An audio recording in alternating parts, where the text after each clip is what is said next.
Can I get your thoughts, first of all, on this development? Is it a good idea?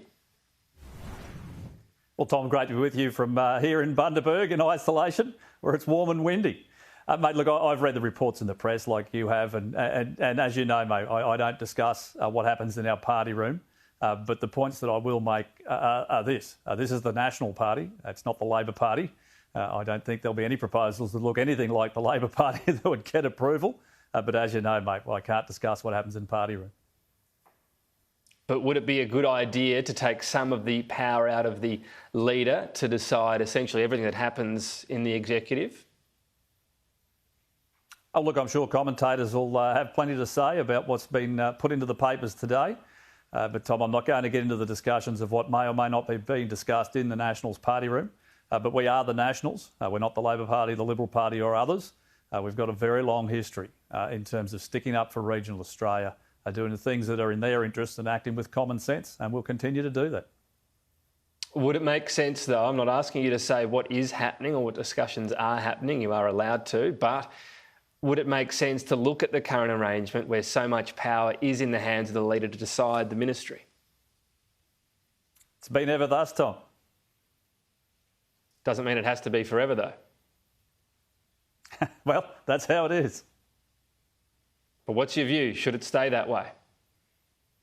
Oh, if I have a view on that and if that's a matter that's been discussed, I'll put that to the Nationals party room. It's certainly not one I'll have on a public broadcast, even if it is with your good self, Tom.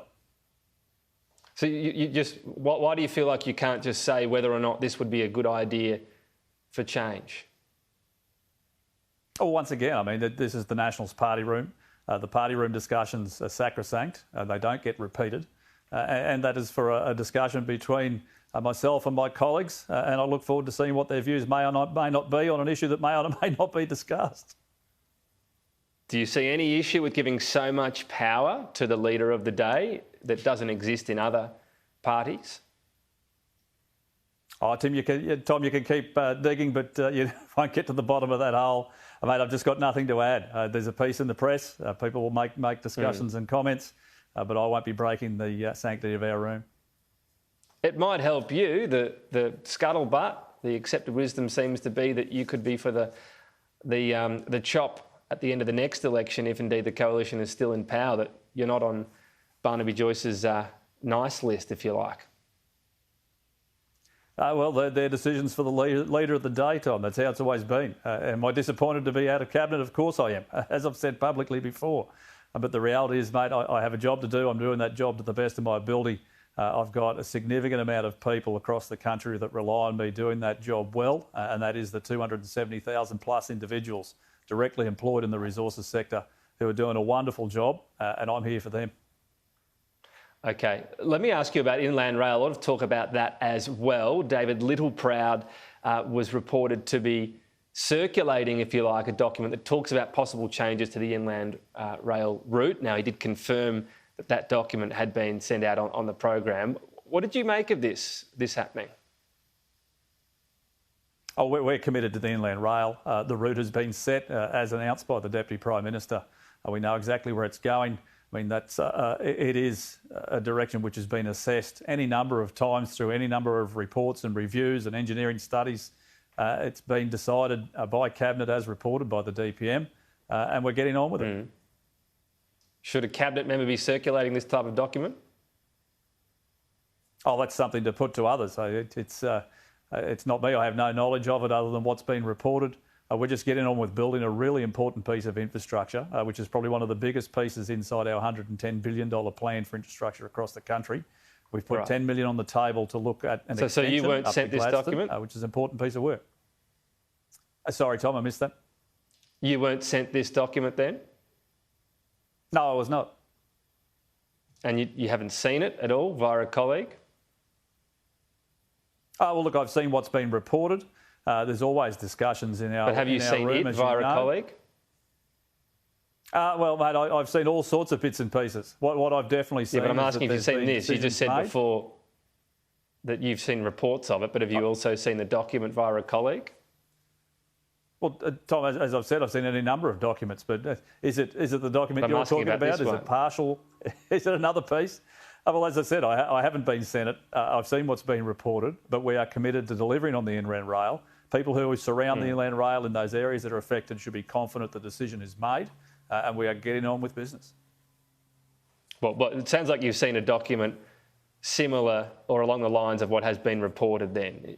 Is that what you're saying? But I haven't been sent anything. I wasn't part of any of those discussions. But seen. The decision's been made. Oh, well, there's a lot of things that seems. It seems we're going round in circles. That's probably more a statement of fact than anything else.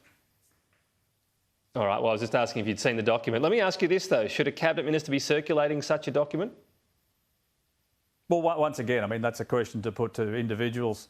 I haven't been We've sent put it to David Littleproud, and I'm putting it to you now. Well, I'm a member of the executive. I support the government's decision. Right, but should a Cabinet Minister be circulating a document which seemingly doesn't support that decision?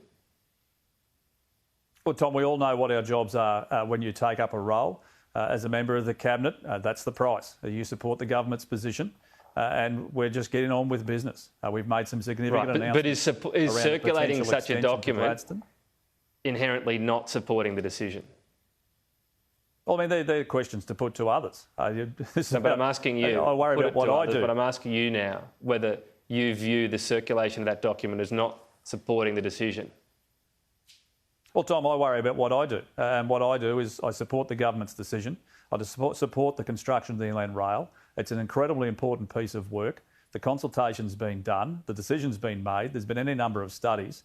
And in fact, it's such an important piece of work. We're looking at an extension up to Gladstone, because that will add on to the potential for this project. But we are committed to the plan that's being delivered.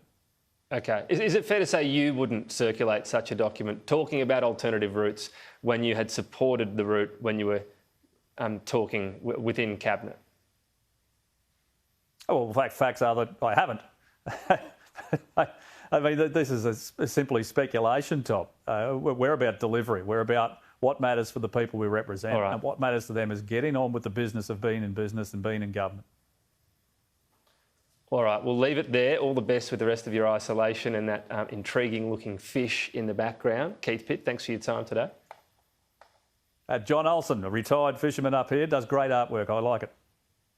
All right, a John Olsen for any viewers interested in one in their own living rooms.